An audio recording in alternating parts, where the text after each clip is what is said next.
Des explosions, des corps sculptés, beaucoup d'hélicoptères, un peu d'amour et encore des explosions. Vous l'avez compris, on va parler de... Non, pas tout à fait, mais Michael Bay.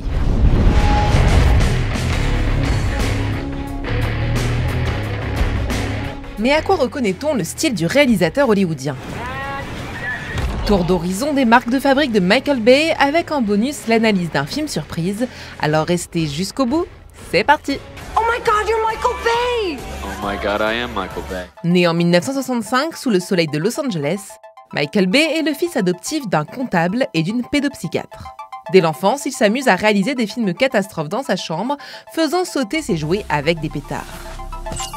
Oui, pour lui, filmer le chaos, c'est un jeu d'enfant, mais ça, on verra plus tard. À seulement 15 ans, il décroche un stage sur la production des effets spéciaux d'Indiana Jones. C'est une révélation. C'est donc logiquement du côté de Steven Spielberg que Michael Bay puise ses influences, mais aussi James Cameron, les frères Coen, et surtout West Side Story, dont il admire particulièrement l'art du mouvement. Après des études de cinéma, c'est dans la publicité et le clip qu'il se fait un nom. Il devient un pilier de la société de production Propaganda, aux côtés d'un certain David Fincher, une bande de réalisateurs qui va révolutionner l'esthétique commerciale aux États-Unis au début des années 90.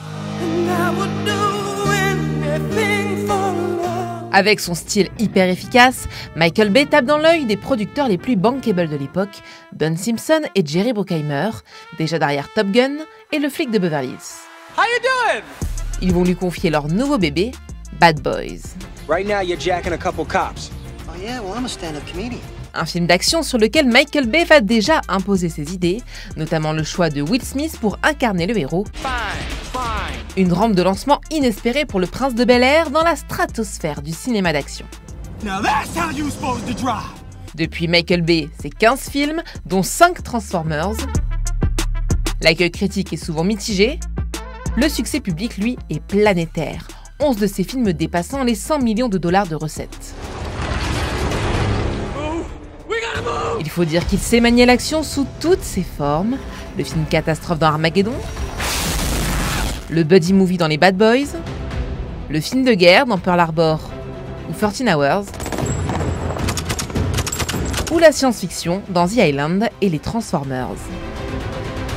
Un genre qui lui permet d'exploiter à leur paroxysme les codes publicitaires, car contrairement à ses collègues cinéastes passés par la publicité, comme David Fincher ou Spike Jonze, Michael Bay n'a jamais cessé d'embrasser le style de ses débuts. En poussant à chaque fois le curseur un peu plus loin. Une mise en scène outrancière qu'on pourrait définir comme une esthétique de l'excès. Il y a même un nom pour ça, le Bayhem, contraction de Michael Bay et du terme anglais mayhem signifiant chaos. Mouvement de caméra fou, cadre rempli d'informations, montage épileptique, culte du corps, notamment féminin, une représentation de la femme-objet qui lui a souvent été reprochée par la critique. Le réalisateur s'amuse aussi de son passé en exagérant toujours la mise en image des placements de produits indispensables pour boucler ses énormes budgets. This is a V12 09 Caddy, 750 horsepower, $500,000 car. Mais revenons-en à sa mise en scène du mouvement. L'énergie cinétique a chez lui une place particulièrement importante.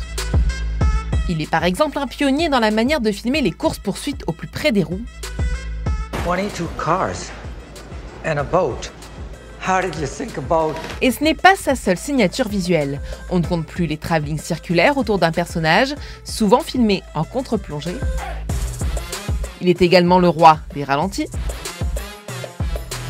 des explosions filmées sous des angles improbables, et des plans lumineux à contre-jour, donnant à ces films une photographie saturée caractéristique. On en arrive alors à ce qui fait le sel de ces films, leurs effets visuels XXL. Michael Bay n'hésite pas à détruire l'intégralité de son décor dans un geste chaotique, comme ici, ici. Oula. Bref, une mise en scène de l'action à la limite de l'abstraction, véritable catharsis pour le spectateur. Si l'effet est si spectaculaire, c'est parce qu'en technique, Michael Bay s'y connaît. Passionné par les avancées technologiques du 7e art, le réalisateur met les nouveaux outils au service de ses films pour que l'expérience en salle soit la plus viscérale possible. À chaque blockbuster, ou presque, son innovation. Voiture bélier pour positionner les caméras au plus près des crashs lors des courses-poursuites de Bad Boys 2. Drone dernière génération pour accentuer l'immersion d'ambulance. Et caméra 3D révolutionnaire sur la captation de la profondeur dans Transformers 3, à en faire pâlir d'envie James Cameron. Derrière cette explosion visuelle, le scénario est un prétexte. On se souvient plus de la vulgarité de certaines blagues que des rebondissements narratifs. What is that? Oui, il y a bien quelque chose de l'éternel ado chez Michael Bay, mais on décèle tout de même chez le cinéaste de nombreuses thématiques récurrentes, certaines assez personnelles pour cet enfant adopté comme l'amitié, la famille et la quête identitaire, d'autres plus universelles comme l'héroïsme et le sens du sacrifice. Gotta go now, honey. Daddy, no. Sans oublier évidemment le patriotisme particulièrement exacerbé dans son œuvre. Même si Bay n'hésite pas à égratigner son pays sur la question de l'impérialisme dans 13 Hours. Après des années de défense de l'Americana, Michael Bay a fait rebondir son œuvre vers de nouveaux territoires.